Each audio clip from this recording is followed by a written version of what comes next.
একোকে নেখাওঁ আজি একেবাৰে ভোক নাই আছে যদি আধা খেৰ চিৰা দিবা ভাল চাই কবি নৱকান্ত বৰুৱাৰ এটি ব্যংগাত্মক কবিতা লঘোণ থাকিবলৈ লৈ বেছিকৈ খাবলৈ লোৱা মানুহক ব্যংগ কৰি লিখা এটি খুব সুন্দৰ কবিতা নমস্কাৰ মই হিমাংক কাকতি আপোনাৰ ভাইটি আপোনাৰ দাদা অথবা আপোনাৰ বন্ধু পুনৰ এটি নতুন ভিডিঅ'ৰ সৈতে এটি নতুন বিষয় আমি আজি কথা পাতিম উপবাস থকাৰ বিষয়ে ব্ৰত থকাৰ বিষয়ে লঘোণ থকাৰ বিষয়ে অথবা বৰ্তমান যেহেতু পবিত্ৰ ৰমজান মাহৰ ৰোজা চলি আছে ৰোজাৰ বিষয়ে আমি কথা পাতিম আমি ভাৰতবৰ্ষৰ ইতিহাস যদি চাওঁ বিভিন্ন ধৰ্মীয় নিয়মাৱলীৰ মাজেৰে বহু সময়ত কিছুমান উৎসৱ পাৰ্বণৰ সময়ত ভাৰতীয় মানুহে উপবাস থাকে ব্ৰত থাকে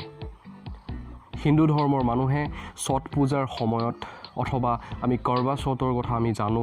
ঠিক একেদৰে অসমীয়া সমাজতো একাদশীৰ দিনাখন কেৱল শস্য জাতীয় খাদ্যসমূহৰ পৰা আঁতৰত থাকি ফল মূল আৰু গাখীৰৰ ওপৰত নিৰ্ভৰ কৰিয়েই মানুহে উপবাস থাকে একাদশীৰ দিনা ঠিক একেদৰেই ইছলাম ধৰ্মাৱলম্বীসকলে ৰমজান মাহত তেওঁলোকে ৰোজা ৰাখে আৰু গোটেই দিনটো তেওঁলোকে একো নোখোৱাকৈ থাকে এই ৰোজা উপবাস ব্ৰত এই সকলোবোৰৰ আঁৰত আচলতে যদিও আমি বিশ্বাস বা ধৰ্ম আছে বুলি আমি ভাবোঁ কিন্তু ইয়াৰ আঁৰত সোমাই আছে বিজ্ঞান ইয়াৰ আঁৰত এটা সত্য সোমাই আছে সেই সত্যই মানুহক সহায় কৰে নিজৰ দেহত জমা হোৱা চৰ্বিবোৰ কম কৰিবলৈ সেই চৰ্বিবোৰক ব্যৱহাৰ কৰি নিজৰ স্বাস্থ্য সুন্দৰ কৰিবলৈ তাৰোপৰি এই লঘোণ থকা কাৰ্যই উপবাস থকা কাৰ্যই মানুহৰ ৰক্তচাপ কেঞ্চাৰ ইত্যাদি বিভিন্ন কাৰণত মানুহক সহায় কৰে প্ৰথমে আহক জানি লওঁ আমি ইয়াৰ ভিতৰত কি বিজ্ঞান সোমাই আছে কেনেকৈনো খাদ্যবস্তুৱে আমাৰ দেহত কাম কৰে আৰু উপবাস থাকিলে আমাৰ কি লাভ হয় সেই কথা আমি জানি লওঁ এটা উদাহৰণ দিছোঁ মই উদাহৰণৰ সহায় লৈ কথাখিনি ব্যক্ত কৰিছোঁ ধৰা হওক এখন ঘৰত 5জন মানুহ আছে আৰু সেই ঘৰখনত প্ৰতিদিনে খাবৰ বাবে 2 কেজি চাউলৰ প্ৰয়োজন হয় কিন্তু সেই ঘৰখনলৈ প্ৰতিদিনে অনা হয় 4 কেজিকৈ চাউল প্ৰত্যেক দিনাখনে আৰু সেইবাবে 2 কেজি চাউল বেছিকৈ তেওঁলোকৰ জমা থাকি যায় চাউল অহা কাৰ্য সদায় হৈ থাকে ঘৰখনলৈ সদায় চাউল আহি থাকে কিন্তু 2 কেজিকৈ চাউল তেওঁলোকৰ জমা থাকি যায় এনেকৈ এমাহ যেতিয়া পাৰ হ'ব এমাহৰ পাছত তেওঁলোকৰ ঘৰত কিমান চাউল আহিব যদি এদিনত 4 কেজিকৈ হয় তেতিয়াহ'লে সম্পূৰ্ণ 30 দিনত তেওঁলোকৰ ঘৰখনলৈ আহিব 120 কেজি চাউল তাৰ ভিতৰত মাত্ৰ 60 কেজি চাউলৰহে ব্যৱহাৰ হ'ব বাকী 60 কেজি চাউল জমা থাকি যাব দিন যদি বেছি হৈ গৈ থাকে তেতিয়াহ'লে সেই চাউলখিনি কি হ'ব লাহে লাহে পোক ধৰিব বেয়া হ'ব আৰু তেনেকুৱা সময়তে এই লকডাউনৰ দৰে যদি সময় আহে দোকান পোহাৰ যদি বন্ধ হয় তেতিয়া সেই গৃহস্থই সেই জমা থকা চাউলখিনি ব্যৱহাৰ কৰিব যদি তাত পোক লাগিছিল যদি এইখিনি বেয়া হৈছিল তাক ৰ'দত দি শুকুৱাব পৰিষ্কাৰ কৰি তেওঁলোকে খাবলৈ আৰম্ভ কৰিব আমাৰ দেহৰ ক্ষেত্ৰতো একেটা কথাই হয় কাৰণ আমি প্ৰত্যেক দিনাখনে 2 সাঁজ বা 3 সাঁজকৈ আমি খাদ্য গ্ৰহণ কৰোঁ যাক আমি গুৰু আহাৰ বুলি কওঁ দেহৰ বাবে আৰু এনেদৰে প্ৰত্যেক দিনাখনে আমি যেতিয়া খাদ্য নিজৰ ভিতৰলৈ আমি লৈ গৈ থাকোঁ যেতিয়া খাদ্য আমি গ্ৰহণ কৰোঁ তেতিয়া সেই গোটেইবোৰ খাদ্য আমাক শক্তি যোগাবৰ বাবে সদায় ব্যৱহাৰ নহয় তাৰে কিছু পৰিমাণ আমাৰ দেহত সঞ্চিত হৈ থাকে চৰ্বি ৰূপে আমি যি খাদ্য খাওঁ তাত প্ৰধানতঃ প্ৰটিন চৰ্বি আৰু কাৰ্বহাইড্ৰেট থাকে এই কাৰ্বহাইড্ৰেটে আমাক শক্তি দিয়ে প্ৰটিনে দেহ গঠন কৰে আৰু চৰ্বিবোৰ জমা হৈ থাকি আমাক যিখিনি সময়ত আমি আমাৰ দেহে খাদ্য খাবলৈ নাপায় সেইখিনি সময়ত শক্তিৰ যোগান ধৰে এতিয়া যেতিয়া উপবাস থকা হয় তেতিয়া ঠিক সেই কামটোৱে কৰা হয় সেই চৰ্বিৰ ভঁৰালটোৱে আমি খুলিবলৈ আৰম্ভ কৰোঁ যদি আপুনি 24 ঘণ্টাৰ বাবে উপবাস থাকে আপুনি ৰোজাত থাকে আপুনি ব্ৰত থাকে বা আপুনি 12 ঘণ্টা 18 ঘণ্টাৰ কাৰণে যদি থাকে তেতিয়াহ'লে এসাঁজ ভাতে মানুহক সৰ্বমুঠ 12ৰ পৰা 16 ঘণ্টালৈ শক্তি দিব পাৰে তাৰ পাছত সেই শক্তি শেষ হৈ যায় তেতিয়া দেহে নিজৰ দেহত জমা হৈ থকা সেই চৰ্বিসমূহ ব্যৱহাৰ কৰি আপোনাক শক্তিৰ যোগান ধৰি থাকে কিছু অংশ প্ৰটিন হিচাপে নিজৰ দেহ গঠনত সহায় কৰে এয়াই হৈছে ইয়াৰ ভিতৰত সোমাই থকা বিজ্ঞান আমি যি খাদ্য খাওঁ সেই কাৰ্বহাইড্ৰেট ভাঙি তাৰ পৰা সৃষ্টি হয় গ্লুকোজৰ আৰু সেই গ্লুকোজবোৰ যেতিয়া বেছি হয় দেহত তেতিয়া সেই গ্লুকোজবোৰে গ্লাইকোজেনৰ ৰূপ লৈ শেষত কলেষ্ট্ৰল হিচাপে দেহত জমা হয় যি কলেষ্টৰল বৃদ্ধি হ'লে আমাৰ দেহত বিভিন্ন ধৰণৰ সমস্যাই দেখা দিয়ে আৰু প্ৰটিনে দেহ গঠন কৰাৰ লগতে যিখিনি অদৰকাৰী যিখিনি প্ৰটিন বেছি হয় আমাৰ দেহত সেই প্ৰটিনখিনি ইউৰিয়া হিচাপে দেহৰ পৰা নিষ্কাশন কৰা হয় ঠিক একেদৰে যেতিয়া আমি উপবাসত থাকোঁ আমি লঘোণ থাকোঁ সেইখিনি সময়ত আমাৰ দেহত থকা এই চৰ্বিৰ ভঁৰালটো ভাঙিবলৈ আৰম্ভ কৰে সেইবাবেই আমাৰ ভাৰতৰ যি পুৰণি বেদ উপনিষদসমূহ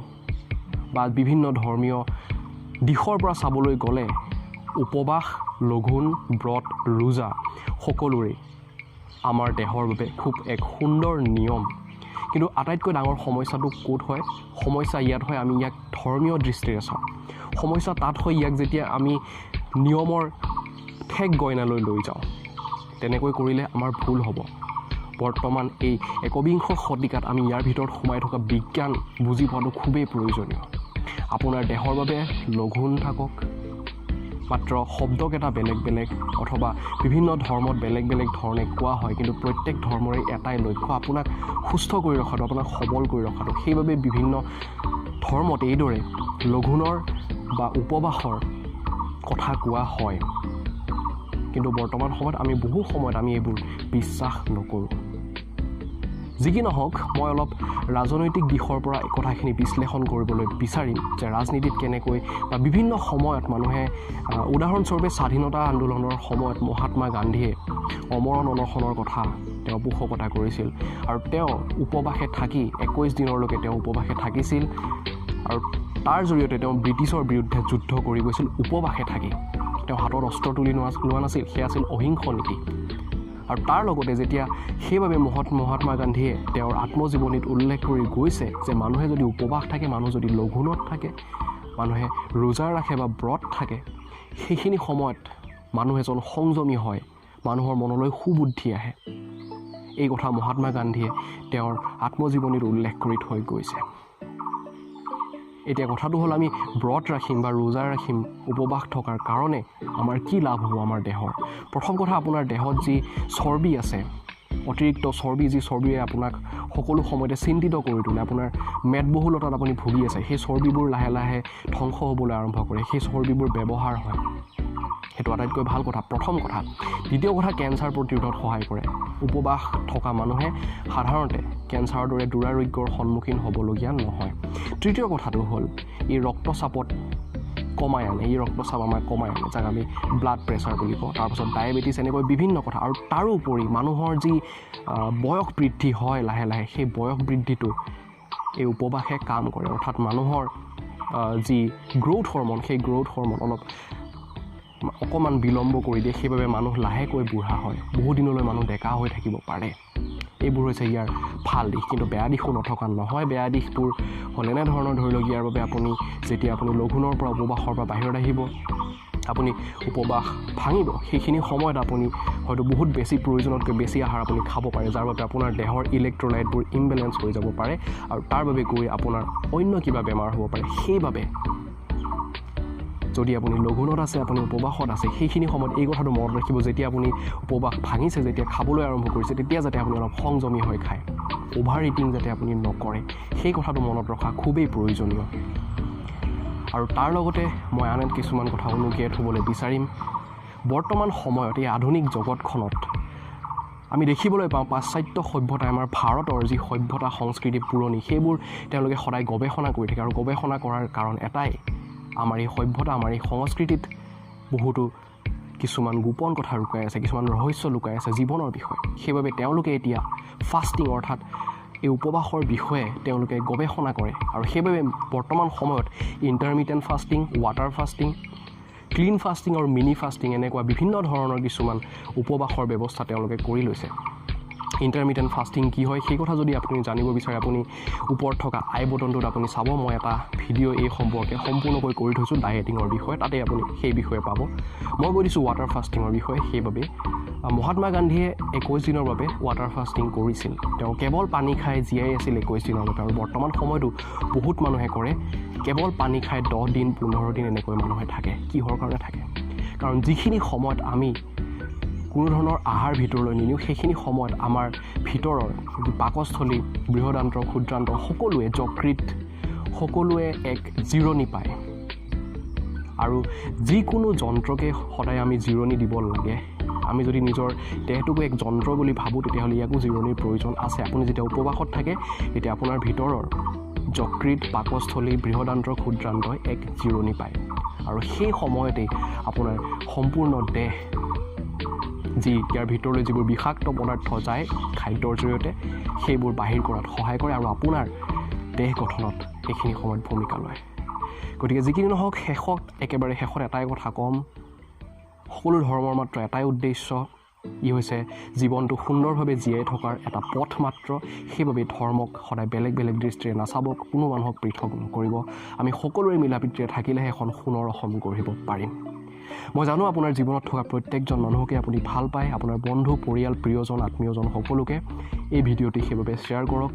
এই বাৰ্তাটি প্ৰেৰণ কৰি দিয়ক তেওঁলোকো সুখী হ'ব আপুনি সুখী হ'ব লগতে মই অনুপ্ৰাণিত হৈ ৰ'ম এটা লাইক কৰি থ'ব কথাখিনি কেনেকুৱা পালে ই আপোনাৰ বাবে উপকাৰী হয়নে নহয় দৰকাৰী হয়নে নহয় সেই কথা কমেণ্ট কৰি জনাব আৰু লগতে ছাবস্ক্ৰাইব কৰি থ'ব এনেকুৱা ধৰণৰ ভিডিঅ' আমি সদায় প্ৰস্তুত কৰি থাকিম তেতিয়াহ'লে ভালে থাকক কুশলে থাকক ধন্যবাদ